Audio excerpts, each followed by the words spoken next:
Chers compatriotes, il y a une dizaine de jours, nous avions lancé un premier appel à la vigilance citoyenne et à la mobilisation collective pour empêcher au maximum une propagation massive du coronavirus et une multiplication des cas qui n'avaient alors été répertoriés que dans la ville de Kinshasa.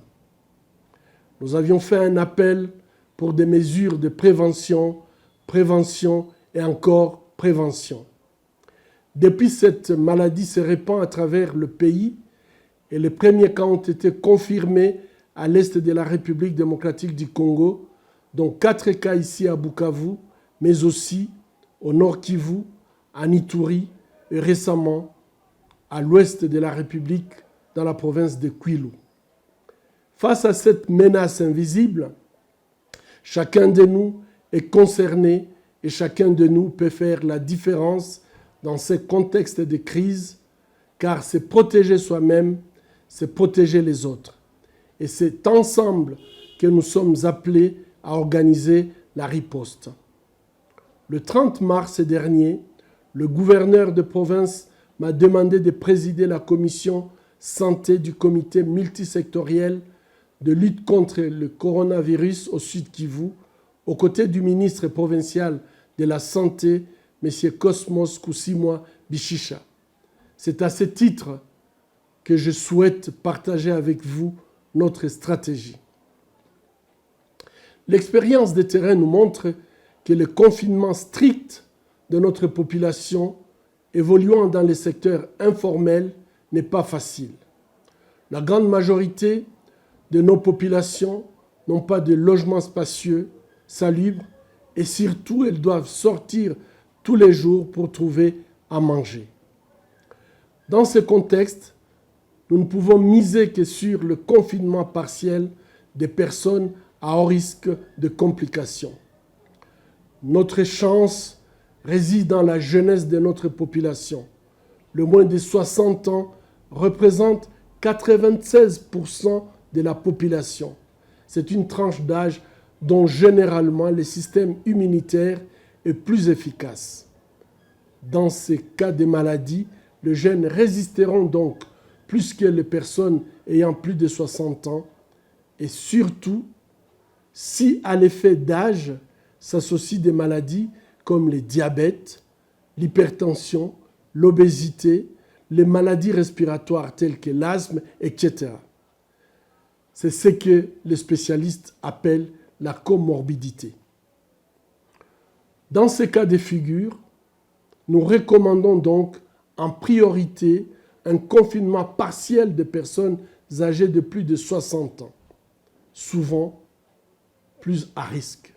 Ceci permettra de protéger les plus fragiles, qui sont le plus exposés également aux complications mortelles. De manière concrète, le confinement pourrait avoir 3 formes pour nos aînés. En premier lieu, les personnes âgées étant des trésors pour notre société et nos familles, il est important de les sécuriser et de les préserver. Pour ce faire, nous suggérons aux familles qui les souhaitent d'envisager le regroupement de nos parents âgés de plus de 60 ans dans une résidence partagée. Cette résidence doit être bien sûr conviviale et pour un nombre limité de personnes. Les plus jeunes membres de la famille occuperont temporairement d'autres maisons et travailleront pour prendre en charge l'alimentation de leurs aînés qui seront ainsi soustraits au contact potentiellement dangereux avec l'extérieur. La personne qui leur apportera la nourriture n'entrera pas en contact direct avec eux. Des désinfectants ou de l'eau chlorée pour lavage des mains seront mis à la disposition. Les contacts avec la famille se feront de préférence par téléphone. La deuxième possibilité, c'est le confinement individuel ou sélectif. La famille pourrait envisager de soustraire quelqu'un au risque de contagion en le confinant à cause de son âge ou de sa comorbidité. On pourrait utiliser le même principe décrit plus haut. Celui qui apportera la nourriture devra se désinfecter, porter un masque et éviter au maximum le contact. Le troisième type de confinement, les personnes qui ont des habitations secondaires dans les villages ou qui ont des plantations éloignées des villes pourraient anticipativement s'y retirer et s'isoler avant que la pandémie ne se propage dans la ville. Outre ce confinement partiel visant les personnes âgées et des personnes ayant une comorbidité, nous recommandons le port obligatoire du masque pour tout le monde. C'est notre deuxième stratégie. Les dernières études ont montré que dans les pays ou les endroits où les masques ont été utilisés systématiquement, les taux de contagiosité et de la mortalité au coronavirus ont été faibles. Pour rompre la chaîne de transmission du Covid-19, il est capital que toute la population porte un masque à l'extérieur de la maison. Et si une personne présente des symptômes de la maladie, elle doit aussi le porter à l'intérieur de la maison. Et ceci, c'est pour protéger les personnes vivant sous le même toit que la personne qui a déjà des symptômes. Nous sommes conscients des difficultés d'approvisionnement en masques. C'est pour cela qu'avec le ministère provincial de la Santé, nous proposerons un modèle de masque qui sera confectionné localement selon les recommandations de Sciences Anno. Ce modèle suggère que les masques soient cousus en 2 couches de tissu en coton disponibles sur nos marchés. En leur milieu, on mettra soit une toile de type Véseline, bien connue de nos tailleurs, soit du papier essuie-tout, ou un mouchoir en papier, ou encore, pourquoi pas, du papier hygiénique. Ce type de masque garantit une protection pour plus ou moins 4 heures. Après, ce masque sera enlevé, trempé dans l'eau savonneuse ou alors dans l'eau chaude de plus de 60 degrés pendant 30 minutes, ou encore il sera trempé dans l'eau chlorée à 0,5%, puis séché et repassé.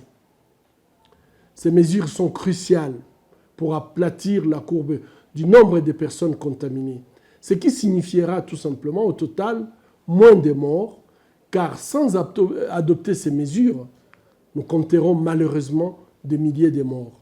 Chers compatriotes, soyons-en conscients.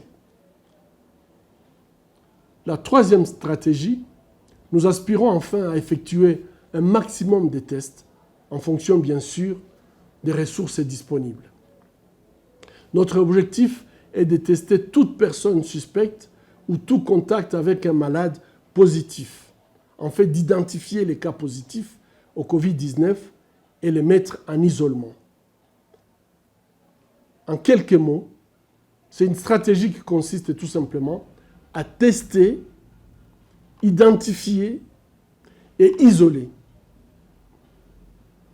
Les tests et les dépistages se feront dans des endroits éloignés des hôpitaux et des centres de santé, dans des tentes semblables à celles du temps d'Ebola, ou encore dans les écoles aujourd'hui fermées dont le personnel est dans le fait déjà mis en congé technique à la suite des mesures de confinement.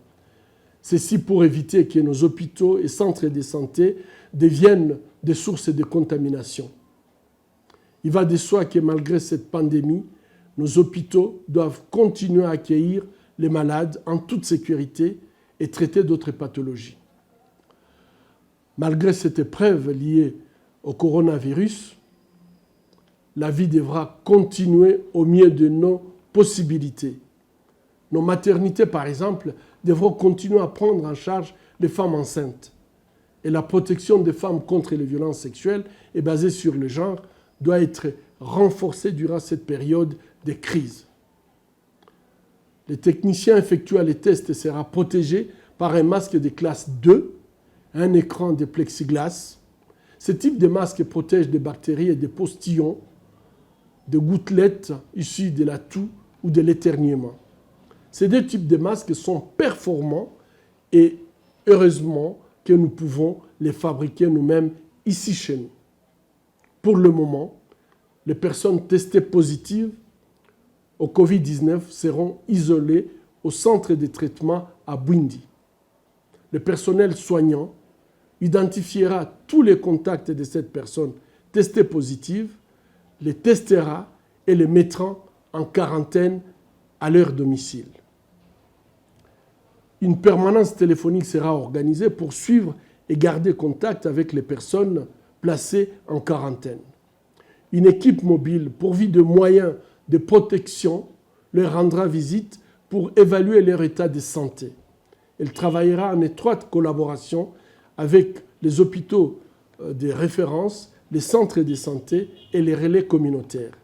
Et ici, je vais insister sur le rôle primordial que jouera les relais communautaires dans la lutte contre le coronavirus. Elle jugera de leur évolution et décidera de leur transfert dans le centre de prise en charge thérapeutique. Les cas sévères seront transférés à l'hôpital provincial général de référence ou à l'hôpital général de référence de Panzi. Ces hôpitaux les prendront en charge car ils ont la capacité de mettre les malades sous oxygénation ou encore les placer sous respirateur selon un protocole bien défini. En résumé, seuls les malades qui présentent des complications seront acheminés dans ces deux hôpitaux de référence. Nous tenons enfin à rappeler que depuis le 1er avril, notre province s'est mise à confinement préventif. À partir de cette date, la ville de Bukavu est isolée du reste de la province et des pays limitrophes. Ça veut dire les ports, les aéroports, les aérodromes, ainsi que les postes frontaliers de Ruzizi 1er et Ruzizi 2, de Kamanyola et de Kavimvira sont fermés. Tout mouvement non essentiel de personnes vers les milieux ruraux sont interdits. Toutes les routes qui mènent vers les territoires ou dans les zones rurales sont fermées à la circulation, exception faite aux véhicules transportant des vivres et des produits de première nécessité. Pour faire respecter ces mesures, nous préconisons de contrôler toute personne qui entre et aux différents points d'entrée de la ville. N'y accéderont donc que les personnes asymptomatiques, ça veut dire sans toux ni fièvre, et bien sûr qui transportent des produits de première nécessité. Et ces personnes doivent porter un masque et sont munis d'un laissez-passer délivré à la zone de santé de provenance attestant que la personne a été testée négative. Et ici, le médecin chef de zone jouera une responsabilité par rapport à ces dépistages. Les personnes qui souhaitent aller se confiner au village sont encouragées à les faire le plus tôt avant une potentielle contamination des masses dans la ville. Les mesures barrières appliquées en ville seront mises en œuvre dans les milieux ruraux. Les villages seront isolés les uns des autres et au sein des villages, nous conseillerons également que nos anciens soient aussi protégés par l'isolement.